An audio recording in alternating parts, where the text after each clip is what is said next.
आज हमें पढ़ना है पृष्ठीय क्षेत्रफल और आयतन। आज का जो टॉपिक है आपका पृष्ठीय क्षेत्रफल और आयतन है। इसके पहले हमें अगर इसे निकालना है पृष्ठीय क्षेत्रफल तो इससे कुछ चीजें हमें पता होना चाहिए। जैसे हमें घनाभ के बारे में पता होना चाहिए और घन के बारे में पता होना चाहिए। सम का आयतन और पृष्ठीय क्षेत्रफल पता होना चाहिए। बेलन का आयतन और पृष्ठीय क्षेत्रफल पता होना चाहिए। पहले हम घनाभ लेते हैं। घनाभ क्या है?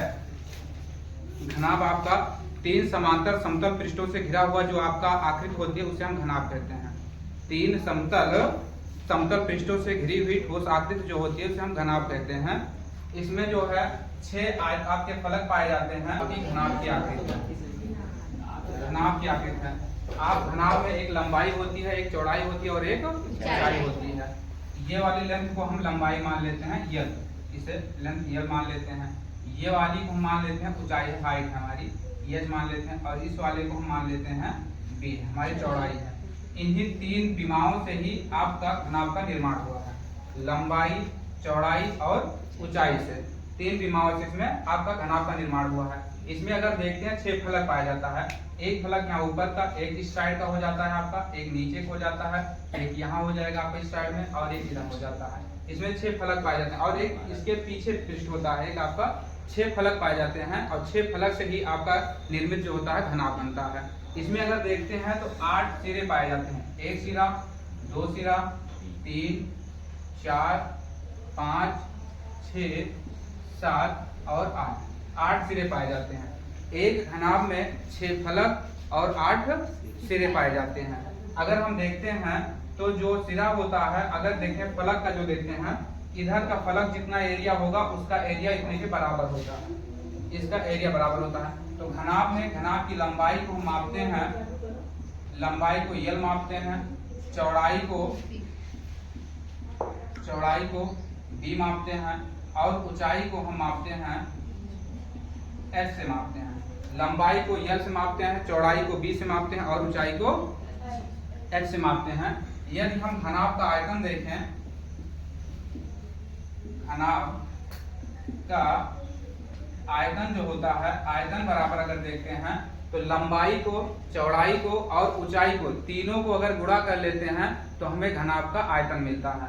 लंबाई को, चौड़ाई को और ऊंचाई को तीनों को अगर गुणा कर लें तो हमें क्या मिलता है? घनाभ का आयतन मिलता है। तो लंबाई गुणे चौड़ाई गुणे ऊंचाई, इन तीनों को अगर इंटू कर लिया जाता है तो हमें घनाभ का आयतन मिलता है। लंबाई को यल से निरूपित करते हैं, चौड़ाई को बी से निरूपित करते हैं और ऊंचाई को एच से निरूपित करते हैं। या इसे अगर एक साथ में लिखें तो यल बी एच भी लिखते हैं। अब ध्यान देना है कि जो आयतन होता है वो हमेशा क्यूब में आता है, घन में आता है हमेशा। चाहे जो जिसका आयतन हो, किसी का भी अगर आयतन हम निकालते हैं तो उसका जो मात्रक होता है वो हमेशा घन में आता है। आप कह सकते हो कि जैसे हम लिखते हैं सेंटीमीटर लिखते हैं तो यहाँ सेंटीमीटर क्यूब होगा, मीटर लिखते हैं तो मीटर क्यूब होगा। और एरिया जो होता है वो हमेशा एरिया वर्ग में आता है। चाहे जिसका एरिया निकालते हैं तो क्षेत्रफल बराबर हम लिख सकते हैं उसका मात्रक, जैसे सेंटीमीटर स्क्वायर लिखते हैं, मीटर स्क्वायर लिख सकते हैं। एरिया हमेशा वर्ग में आता है और आयतन हमेशा घन में आता है, इतना ध्यान देना है। जैसे इसकी लेंथ मान लेते हैं हम, इसका लेंथ आपका मीटर, ये भी है लेंथ, चौड़ाई भी इसका जो है मीटर में है और ऊंचाई भी मीटर में है। जब हम लंबाई को, यल को हम देखते हैं यल मीटर गुणे यल मीटर, सॉरी बी मीटर और गुणे एच मीटर अगर करते हैं तो यल बी और एच का गुणनफल जो होगा यल बी एच होता है। और मीटर मीटर मीटर का गुणा करते हैं तो मीटर क्यूब होता है। मीटर गुणे मीटर का गुणा करते हैं तो मीटर क्यूब होता है, क्योंकि गुणा में सदैव क्या होती है? घातें जुड़ती हैं। जैसे हम मीटर का गुणा करते हैं तो मीटर गुणे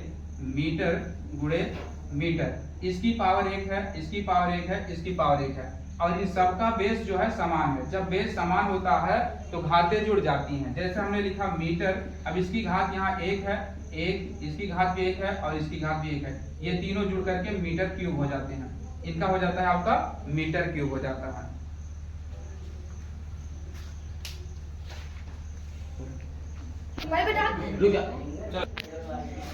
तो घनाभ का आपका आयतन होता है लंबाई गुणे चौड़ाई गुणे ऊंचाई। तो हम इसे लिख सकते हैं लंबाई गुणे चौड़ाई गुणे ऊंचाई घन इकाई। जैसे कोई मात्रक नहीं दिया गया है, सेंटीमीटर या मीटर नहीं दिया गया है तो हम उसको इकाई मानते हैं। और हमने घन लगा दिया तो घन इकाई हो जाता है हमारा ये। तो हम इसे लिख सकते हैं लंबाई गुणे चौड़ाई गुणे ऊंचाई या LBH घन इकाई। अभी हमने आपको बताया गुणा में घातें क्या होती हैं, जुड़ती हैं। तो गुणा में घातें जब जुड़ती हैं तो आप एक एक घात जोड़ेंगे तो ये हो जाएगा हमारा मीटर क्यूब या सेंटीमीटर क्यूब जो होगा आपका। अब यहाँ हमारा मात्रक नहीं दिया गया तो हमने घन इकाई ले लिया, इसको घन में माप लिया, इसको जो है कितना हो जाता है हमारा जो है। अब अगर देखते हैं हम तो अगर इस पृष्ठ का या इस फलक का अगर एरिया निकालने हम एक एक एरिया निकाल के देखें तो ये वाला पृष्ठ जो बना है ये ऊंचाई से बना है और इधर ये आपका चौड़ाई से बना हुआ है। अगर हम देखते हैं तो ये वाला एरिया हमारा लंबाई और चौड़ाई से बना हुआ है, ऊंचाई और चौड़ाई से बना हुआ है। ऊंचाई को हम h ले लेते हैं और चौड़ाई को हम b ले लेते हैं। अगर इसका एरिया निकालते हैं तो हम एक देखते हैं ये भी एक प्रकार का हमारा आयत दिखाई देता है। और जो आपका आयत होता है, आयत का जो क्षेत्रफल होता है अगर हम देखें तो उसमें आयत के क्षेत्रफल में होता है लंबाई गुणे चौड़ाई होती है, लंबाई गुणे चौड़ाई होती है। आयत का क्षेत्रफल होता है लंबाई गुणे चौड़ाई। अब इसमें अगर हम देख लें तो चाहे इसको आप लंबाई ले लो और चाहे इसे आप चौड़ाई ले लो, दोनों में से कोई एक आप मान सकते हो। तो हमारा हो जाएगा लंबाई गुणे चौड़ाई। अगर हम इसमें देखते हैं तो ये हमारा ऊंचाई आ जाता है, तो हम इसको ले लेते हैं ऊंचाई। यहाँ पर आप ले लीजिए इसे ऊंचाई, ऊंचाई को हम h से ले लेते हैं और चौड़ाई को हम ले लेते हैं b से। तो हमारा इस साइड का जो क्षेत्रफल आएगा वो आएगा BH। अब जब भी आपको हमने बताया कि जो क्षेत्रफल होता है वो सदैव क्या होता है, स्क्वायर में आता है। तो इसका जो मात्रक होगा वो हो जाएगा वर्ग इकाई। आपका जो हो जाएगा वर्ग इकाई। कहने का मतलब है इस साइड का जो एरिया आ रहा है हमारा, इस साइड का इधर का आता है BH, इसका एरिया इतना आता है। जितना एरिया इस साइड का होगा उतना ही एरिया इधर का भी होता है, ये भी हो जाएगा आपका BH, ये भी आपका हो जाएगा BH वर्ग इकाई। अब अगर हम देखते हैं तो नीचे वाला जो तालाब का है, नीचे वाले के इसका अगर एरिया निकालते हैं तो ये हमारा लंबाई है तो ये यल हो जाएगा और ये हमारी जो है चौड़ाई है। ये वाला एरिया जो बना है ये लंबाई और चौड़ाई से बना हुआ है। नीचे का अगर फलक देखते हैं तो हमें मिलता है लंबाई और चौड़ाई से। अगर इसका एरिया निकालते हैं वही लागू होगा लंबाई गुणे चौड़ाई, तो हमारा हो जाएगा लंबाई इंटू चौड़ाई यल इंटू बी, और क्या हो जाएगा वर्ग इकाई हो जाता है, ये भी हो जाएगा। जितना नीचे वाला एरिया है लंबाई गुणे चौड़ाई यानी कि यल बी है, उतना ही इसके ऊपरी फलक का भी हो जाएगा एरिया ऊपर वाले का यल और बी वर्ग इकाई हो जाता है। अब आपको पता है कि घनाभ में जो होते हैं 6 फलक होते हैं, तो हमने 4 का तो एरिया निकाल लिया, 4 का एरिया निकाला, एक इधर का BH निकला, आपका इधर का BH निकला, नीचे तलहटी का जो है LB निकला और ऊपर का भी LB निकला। अब इसमें बचता है इस साइड का एरिया, इधर का और इसके पीछे का एरिया बचता है, एक आगे है। अगर हम आगे वाले को देखें तो हमारा किससे बनता है, हमारा बनता है लंबाई से और ऊंचाई से। अगर हम देखते हैं तो ये वाला एरिया जो बनता है हमारा फेस वाला, ये वाला आपका जो एरिया बनता है ये बनता है आपका लेंथ से और बनता है ऊंचाई से। इस वाले एरिया को अगर इधर वाले एरिया को देखते हैं हम तो हमें मिलता है लंबाई, ये हो जाएगा आपका लंबाई और ये हो जाता है आपका ऊंचाई। तो लंबाई गुणे ऊंचाई ये भी आपका हो जाएगा वर्ग इकाई हो जाता है। जितना एरिया इस साइड का है इतना एरिया इसके पीछे वाले साइड का भी होगा, वो भी हो जाएगा आपका यल गुणे एच यानी कि यल एच वर्ग इकाई। अगर हम देखते हैं कि अब इसमें 6 पृष्ठ हैं, आपके 6 फलक हैं, 6 फलक का आपका क्षेत्रफल पूछा जाता है। कहने का मतलब है आपका घनाभ का संपूर्ण पृष्ठ पूछते हैं, तो घनाभ के संपूर्ण पृष्ठ में 6 फलक हैं, 6 फलक का पृष्ठीय क्षेत्रफल ऐड कर दीजिए, आपके घनाभ का पृष्ठीय क्षेत्रफल या संपूर्ण पृष्ठीय क्षेत्रफल निकल जाता है। तो हमें निकालना है घनाभ का संपूर्ण पृष्ठ, हमें निकालना है घनाभ का संपूर्ण पृष्ठ। अगर घनाभ का संपूर्ण पृष्ठ निकालते हैं तो देखिए यहाँ पर अगर ये देखते हैं तो ये भी LB है और यहाँ भी LB है, तो कितना हुआ 2 हो गया। तो इसको हम लिखते हैं 2LB प्लस। अब इधर देखते हैं हमें मिलता है BH और इस साइड में भी BH, 2 फलक ये हो जाते हैं, इन दोनों फलक को एक है तो जोड़ लीजिए, BH हो जाता है।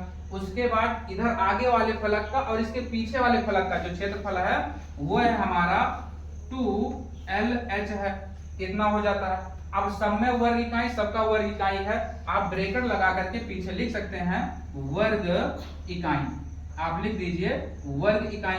अब इसमें हम देखते हैं दो सभी में कॉमन है। अगर दो कॉमन है तो आप दो कॉमन ले लीजिए। कॉमन का मतलब उभयनिष्ठ होता है, जो सभी में पाया जाए वो कॉमन बोलते हैं। ठीक है, आपका दो है, यहाँ मिलता है हमें LB मिलता है, और यहाँ मिलता है BH मिलता है, और यहाँ मिलता है LH मिलता है। ठीक है, यहाँ पर मिलता है LH। इसका मतलब होगा वर्ग इकाई। घनाभ का संपूर्ण पृष्ठ आपको निकाल चुके हैं। अब हम निकालेंगे चारों दीवारों का क्षेत्रफल। अब देखते हैं हम, एक दीवार को मिलती है इधर की, किसी भी घनाभ में वो 4 दीवार होती है, एक फर्श होता है और एक छत होता है, 6 फलक होते हैं। अब यहाँ देखेंगे, ये आपका है हाइट है, और ये आपकी है चौड़ाई है, ऊंचाई और चौड़ाई। एक एरिया ये हो जाएगा, और एक एरिया यही जो एरिया यहाँ निकला आपका BH, यहाँ निकाले अभी इसके पहले एक एरिया BH यहाँ निकाले, इसका भी आपका BH एरिया यहाँ भी हो जाएगा, क्षेत्रफल यहाँ भी होता है। अब एक दीवार देखते हैं, ये वाला दीवार जो ये वाली है, इसका निर्माण हुआ है लंबाई से और इसका निर्माण हुआ है ऊंचाई से। अब इसका क्षेत्रफल देखते हैं, तो ये लंबाई मिलता है और ये वाला मिलता है हमको ऊंचाई। तो ये लंबाई हो जाता है और ये हो जाती है ऊंचाई। जितना एरिया इधर है, एक साइड में एरिया उधर है, तो चारों दीवारों का क्षेत्रफल निकालना है, तो एक दीवार ये एक दीवार ये मिला करके 2 दीवार हो जाती है, BH हो जाता है। उसके बाद एक ये वाली लंबी वाली हो जाती है लंबाई और ऊंचाई का गुणनफल। इसके पीछे भी एक दीवार है, लंबाई और ऊंचाई का गुणनफल +2 LH हो जाता है। अगर इसमें हम देखते हैं, दोनों में 2 कॉमन है और H साथ में कॉमन है। ठीक है, इसको देखते हैं, 2 कॉमन है और साथ में क्या है, H कॉमन है, तो ये 2H कॉमन हो जाता है, तो यहाँ बचता है हमारा B और यहाँ बचता है हमारा L। तो 2H कॉमन ले लेते हैं, बचता है यहाँ पर B और यहाँ बचता है L, और इसका भी जो मात्रक होगा वो भी हो जाएगा वर्ग इकाई। इसका भी मात्रक क्या होगा, वर्ग इकाई होगा। अब अगर थोड़ा सा ध्यान दें हम, किसी भी घनाभ का निर्माण जो होता है वो आपका आयत से होता है। किसी भी घनाभ का निर्माण आयत से होता है, क्योंकि घनाभ में 6 फलक होते हैं और 6 फलक एक आयत का काम करते हैं। 6 फलक घनाभ में आपके 6 फलक हैं, और 6 फलक में जो है देखते हैं तो 6 आयत होते हैं। उन्हीं 6 आयत का अगर एरिया को जोड़ लिया जाता है तो संपूर्ण पृष्ठीय क्षेत्रफल मिलता है हमको, और उसमें से अगर छत को और फर्श को छोड़ दिया जाए और चारों दीवारों को जोड़ ले हम, तो हमें मिलता है चारों दीवारों का क्षेत्रफल। ठीक है ना, 2 चारों दीवारों का क्षेत्रफल मतलब होगा आपका, अगर नोट करें हम, चारों दीवारों का क्षेत्रफल बराबर 4 फलकों का क्षेत्रफल। 4 फलकों का क्षेत्रफल यही होता है हमारा। अगर इसको नोट में अगर लिखना चाहें तो हम लिख सकते हैं कि चारों दीवारों का क्षेत्रफल का मतलब हुआ 4 फलकों का क्षेत्रफल। अब एक बचता है आपका घनाभ का विकर्ण। आपका बचता है घनाभ का विकर्ण। अगर घनाभ का विकर्ण निकालना है तो हम कैसे निकालें, घनाभ का विकर्ण। ठीक, किसी भी आयत में अगर आप विकर्ण निकालते हैं तो क्या देखते हैं, इस तरह निकालते हैं हम। ये आपकी क्या हुई, चौड़ाई होती है और ये आपका लंबाई होती है, तो हम क्या कर देते हैं, L² और B² कर देते हैं। यही करते हैं, L² और B² कर देते हैं। तो विकर्ण में हम एक और मिला है हमको। अगर घनाभ में देखें तो आयत में हम क्या कर देते हैं, ऊंचाई लगा देते हैं तो हमें घनाभ मिलता है। किसी भी आयत में ऊंचाई लगा देने से घनाभ प्राप्त होता है। तो इसी में आप क्या कीजिए, ऊंचाई का वर्ग जोड़ दीजिए, लंबाई का वर्ग, चौड़ाई का वर्ग और ऊंचाई का वर्ग। अगर हम इसमें ऐड कर दें ऊंचाई को तो हमारा हो जाता है L² plus B² plus H²। ये वर्गमूल आपका निकल आता है, करड़ी में लगा लीजिए, आपका हो जाता है घनाभ का विकर्ण, आपका हो जाएगा।